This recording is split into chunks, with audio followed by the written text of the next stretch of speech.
chase betterment, chase personal development, professional development, and you will ultimately win. There's no losing with that. It's not degrees. It is an unwavering, relentless pursuit. Those who refuse to give up. That's it. Welcome to ThriveWell with Jess Woodbeck. Yes. Brendan Hunt, That's thank me. you so much for joining me. I am so pumped. The number one reason you're sitting here right now is we made a major announcement this last week.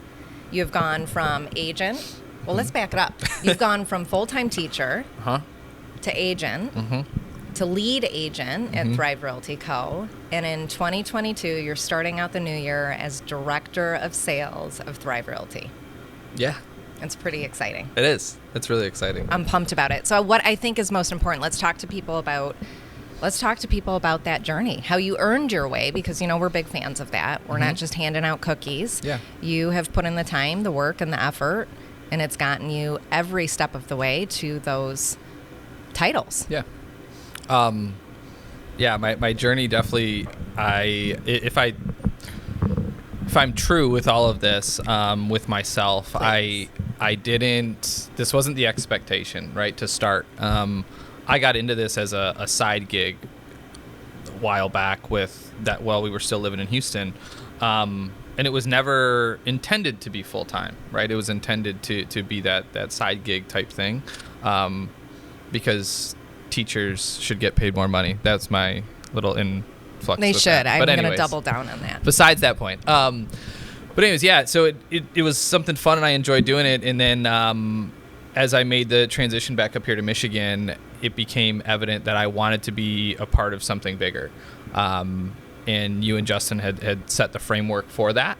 And Well, let's talk about that, because I think a lot of people are in that position, not necessarily moving from Houston to Michigan, but searching online, looking for opportunities, looking for places for their license to go, which was probably your initial search and find, right? Yep. I just need to move. I got a Michigan license now. I need it to be held somewhere because I want to part-time my way in real estate, as I did in Houston. Yep. So when you're doing the search and find, what happened? Yeah, I stumbled on a few. I was with a super small brokerage in Texas originally, and it was nice because I was directly able to know my broker. So I wanted that same relationship, but I also wanted someone that was on the forefront of social media, first and foremost, as well as have a great relationship with the community. So I started doing a little bit of digging and quickly ruled out a couple other players. And you guys were there, and you were the first one that I wanted to interview with. And from there, it was like evident from the time that I met Kim and Trish during my first round of interviews that I was like, this is a place that the energy feels different here. Everything about it to me felt really, really comfortable from the second that I walked in. And that was huge for me. I needed a spot that I was going to feel comfortable because I wanted to push myself to grow. And I knew I had areas to do that. And the social media presence that you guys had to start is what drew me there originally. And then you were actually speaking on a panel. Was how I got your email, was through a speaking engagement that you had. And kind of went that route with it. And I think it's important to evaluate what you guys could do, right? And so when I went in, it was almost like I felt like I had more questions for you guys because I wanted to make sure I was in the right spot. In every single box, I feel like got checked. And I, to this day, am like super happy that I made that decision to come on board with you guys, because it's been different ever since then. Yeah, so are we. I remember having that initial conversation with you. You were still in Houston. It was a phone call. And back then, we were simply a sales force with a big franchise.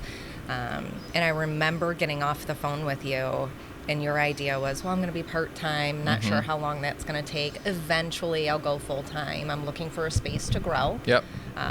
And I'm looking for modern real estate tactics. I remember getting off the phone and saying to Justin, like, wonder how quick we can make that part-time go full-time? I wonder. I don't know. You push the limits on it, though, for sure. We did. And look at you now. Yeah. Look how far you've gone with it, which is so exciting. We can say it out loud. It's fine. Jess was right. Yeah, it's fine. Does everyone hear Justin, that? did you hear that? Jess was right. Yeah. Repeat. Okay, good.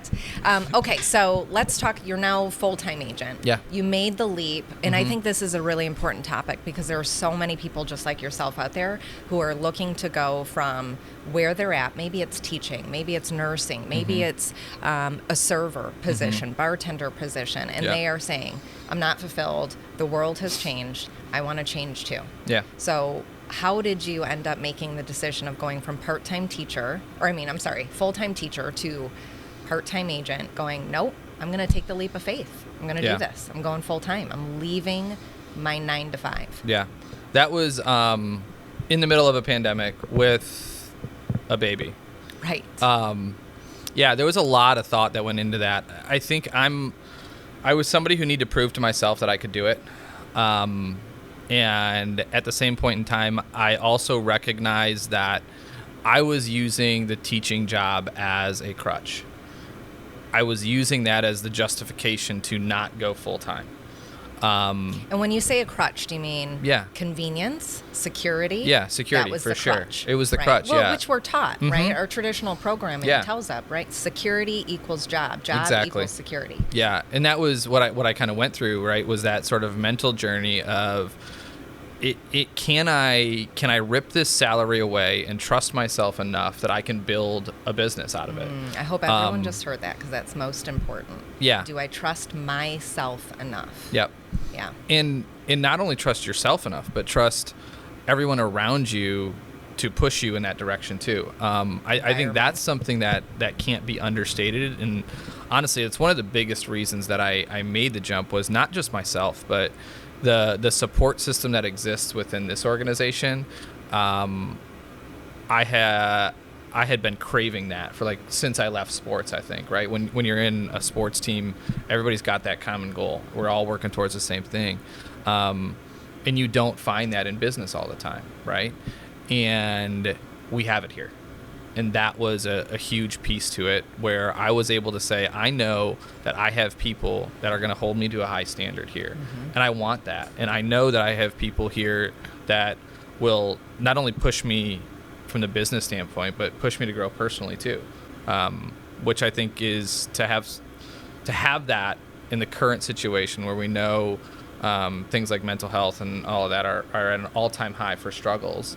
To be in a system that allows you to have not only those moments, but is encouraging of those moments, right? We know we can grow in those spaces. So why would we not push people to grow there? I love that. I think you said a few things that are really important. Number one, this is not commercial on join Thrive Realty Co. No. I think that's important. I don't for know people these questions. To know. Yeah, literally, I asked her, I was like, so is there anything I need to do? And she's like, no.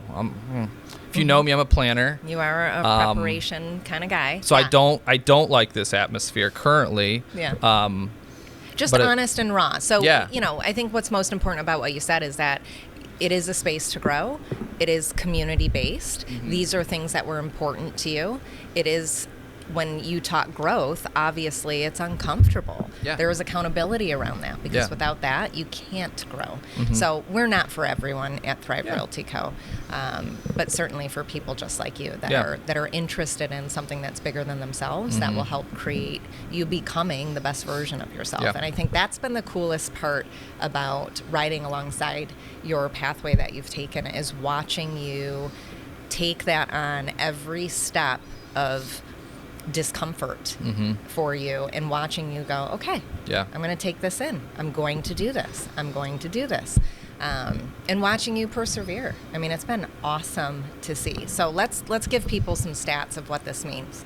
You went from part-time agent to a lead agent. In your full-time year of lead agent, you hit double digits of volume sold and units sold. What did you quadruple your teacher salary? Yeah, really close to it. unbelievable. Yeah. So let's underline that. You quadrupled your teaching salary. That I was originally concerned with whether or not I could make. Could I even make Right. it? Exactly. And that's all you were really interested in. I just want to be able to make the same salary, create the same security, and that's a win for me. Yeah. And I think it's phenomenal. It happened for me too when I left my corporate job. Was I just want to replace my salary. Yeah. That is the ceiling. That's what I'm after. Actually, that's the floor. Right. But at the time, it felt like that's the ceiling. And I did the same thing. I didn't quadruple. You're a stunner. I doubled. And it was incredible, right? Yeah. It changed the trajectory of my family and our life and our legacy that we could now start working towards. Yeah, for sure. And I think you said something that I love is the ceiling versus floor debate. We so often quantify what we can do based on these like external standards. So my external standard was my original salary, and I just wanted that. I actually think I probably made a mistake doing that.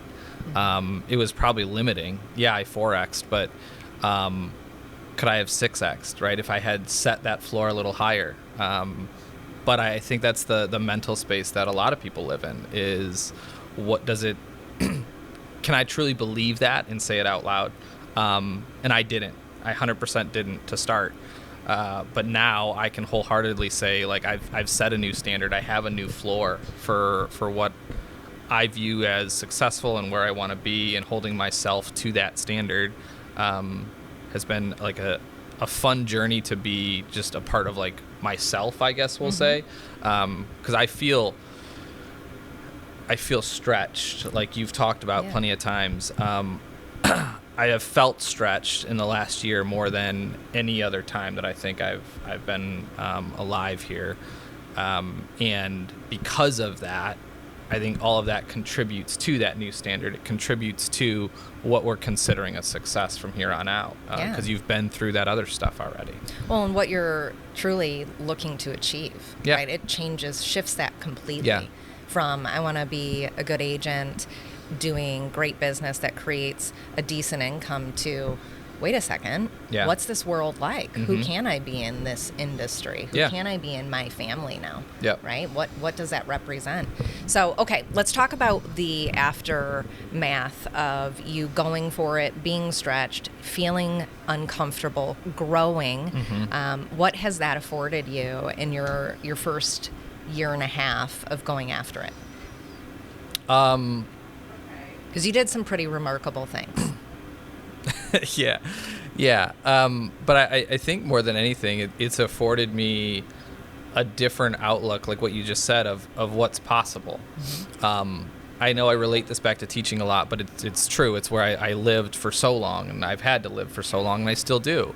But that comparison model of I knew that if I stayed teaching for roughly another 10 years that I would cap out at 80K or 85, whatever district I was in. And there was that systematic upgrade of income no matter what you did, right? I mean, that's used loosely, but majority of the time you were upgraded from a salary standpoint. But my cap, even if I worked another 10 years, was always 80. And that's just what had been ingrained in my mind, right? Programming. Exactly. So to break that programming, I think, is the biggest thing that's happened this year for me personally. And I've noticed my thought process change of why are we limiting ourselves to 80K, right? And then I've sat with a lot of people who are considering joining Thrive, and we have that conversation of what does success look like to you, and how does that feel? And I would say that 90% of the time, they just want their salary back. And my new response to that 100 question of the time is, why? Your previous company set that number for you. So is that the number you really want? Or is there more to dig with there, right? And so many people just haven't thought that way. And I now am starting to think that way more often of like, okay, what's the cap on this? Like, is there an upper bound to this? And that's really, really cool to be able to think like that and feel like what that feels like and see where it could go. You guys always talk about living a big life. And without that mindset, I don't think you can truly do that, right? You can live great. Yeah. But like untapping, what does that potential even look like? And are we even close to being there yet? I love that. I'm hearing the difference between thinking small, which is based on traditional societal programming, and thinking bigger, right? And blowing the cap off of what are our wildest dreams. Yeah. Let's put it on the board, and then I'm going to formulate a plan of exactly how we could reach that. Right. And go after it. And then, this is something that comes up a lot. I've sat with lots of people lately that are looking to make changes in their life, and I talk about two differences. I talk about how you can thrive in real estate, which right now in our marketplace is fairly easy to do, versus thriving well. Yeah. And what does thriving well look like to this person? And it's all encompassing. It's not just a great income, which right now most people have, right? And when you have a great income, it's easy to go, okay, life is good. But are you happy? Are you healthy? Are your communication skills growing? Is your skill set growing? Because the people I've sat with are looking for more than just money. Yeah. All of a sudden, that conversation, which I've been in talent acquisition for years, and the conversation usually is, well, this is what I make, and this is what I want to make. Yeah. This is what I did, this is what I want to do. Yep. And it's all around income. The conversation has gone from that to what's the opportunity here? What is beyond being an agent? Yeah. If I'm going to be an agent, how am I going to grow in other ways? Yep. We understand income is easy here. If I do simple things over and over and over again, income is endless. What's beyond that? Yeah. And I love that. You've taken your career in a very short period of time of going, yeah. Money's important. I can do some wicked awesome things like buy a rental property my first full-time year in real estate.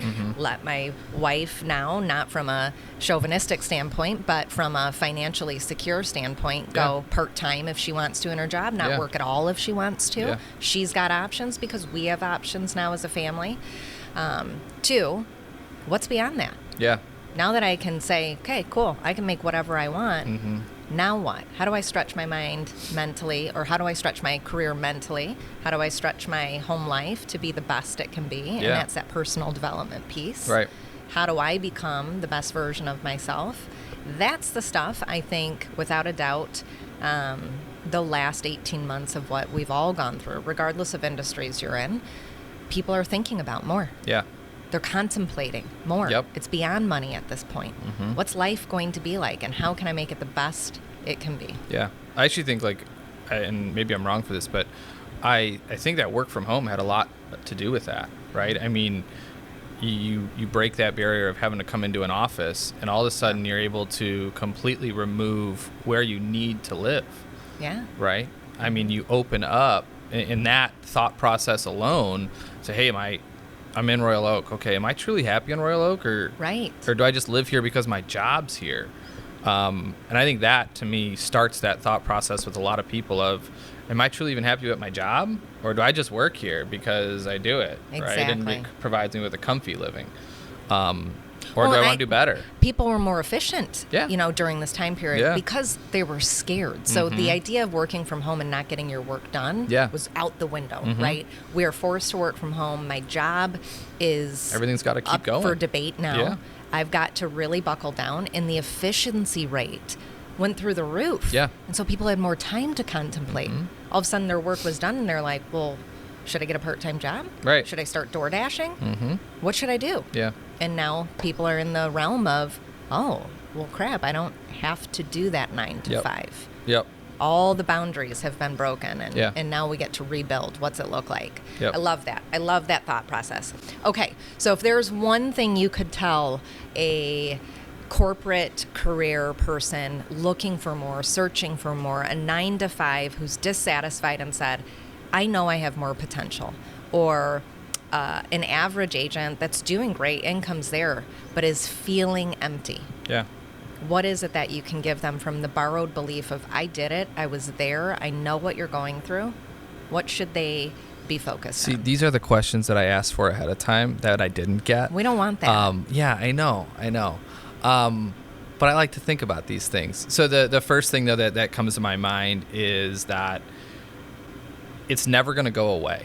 Like, the first time that you have that thought of like, I wonder if I did this, it's only going to become more and more prominent, and you're going to get to that breaking point of needing to make that decision, right? And I think it's important that you talk to somebody who's done it. Talk to somebody who's made a transition. Listen to the success stories. And then the biggest thing, the number one thing, is I think you have to surround yourself with a system that fits you. Because you can only do so much on your own, right? We talked to how many agents that are at that like $5 million-ish level. That's that like critical breaking point level of, I either got to hire somebody because I can't do this all myself, or I got to figure out another solution to it. And no matter if you're in corporate world or you're in that space, I don't think it matters, but finding the system that fits you is going to make the most sense for you personally, and you have to believe it.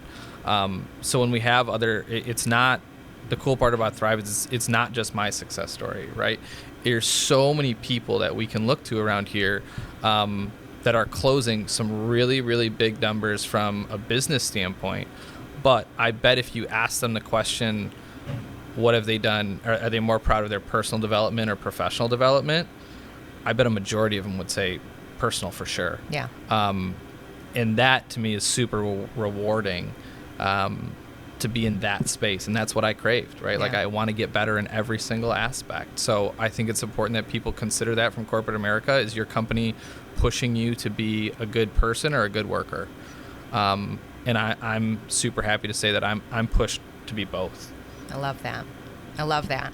I think one of the pieces that I'm hearing you say is, are you, when you work for anybody, any company, I don't care if it's corporate America or you're in a commission-only position as an agent, as a salesperson somewhere, the environment, when you say system, obviously environment, everyone understands. Brendan is a former math teacher. He's methodical. Everything's a system. I imagine Brendan's brain being like just crazy numbers, like matrix style all the time. No, a lot of times it's not that.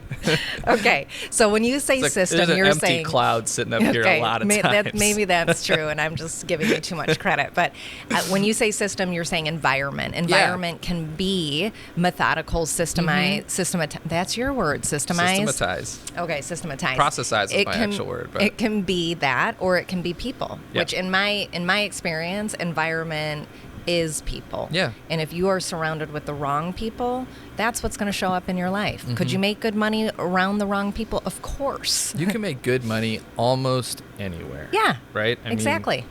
But who you do it with and how it gets done, I think that has been like brought to the forefront to me specifically of like, I could have stayed teaching. Kristen and I and Levi would have been just fine, right? Like there's no doubt about it. We would have been just fine. We would have have a good life and, but thinking about like, okay, we do good. How can we do better? And that to me is where the environment and the people come in. Betterment, I love it. I know. I take a bite out of that every day. I think the number one thing that I love the most about your trajectory of success is that you bet on yourself, number one. You sought out the best environment for you, which is not necessarily the best environment for everyone. Yeah. And whether you know it or not, you were chasing the difference between who you were, who you are, and who you can absolutely become. Yeah. And I think that's what environment does for people, not money. Yep. Environment can say, you are either this person, you've arrived, this is who you're going to be. Yeah. You make good money, life is good, you're great, whatever. Or who are you becoming? What are the options here? How can I hit the greatest potential for myself and make the biggest impact on those around me? Yeah. My wife, my children, my mom, my dad. Yep. And then beyond that, right? Clientele and community. Yeah. Well, hats off to you. Kudos, man. Thank you. I love working with you guys. Thanks. All right, so let everybody know how they can reach out to you and help work through their major transitions in life. That's jeez. or just a quick combo. If my DMs blow up, Jess, they're coming your way. No. This is like the one that goes viral. Gandhi Brendan. Yeah. Where can everyone reach you, Brendan? Yeah, I can be found on Instagram more than likely. It's at HuntBren, HuntBren. Also find me on Facebook with the exact same information, Brendan Hunt. I'd love to get in touch if you got questions. I always tell people, like, I'm an open book. I would love for my story to be your story, and anything that I can do to help out in that process, I'm all in for. Awesome. So if you're looking for more content just like this, you can reach us at Realtors Redefined on Instagram and Facebook. If you want to reach me directly, you can, of course, DM me on Instagram, which is at Jess Woodbeck, or Jessica Woodbeck on Facebook. And Jessica at ThriveRealtyCo.com works just as well. Cool. Thanks. Peace.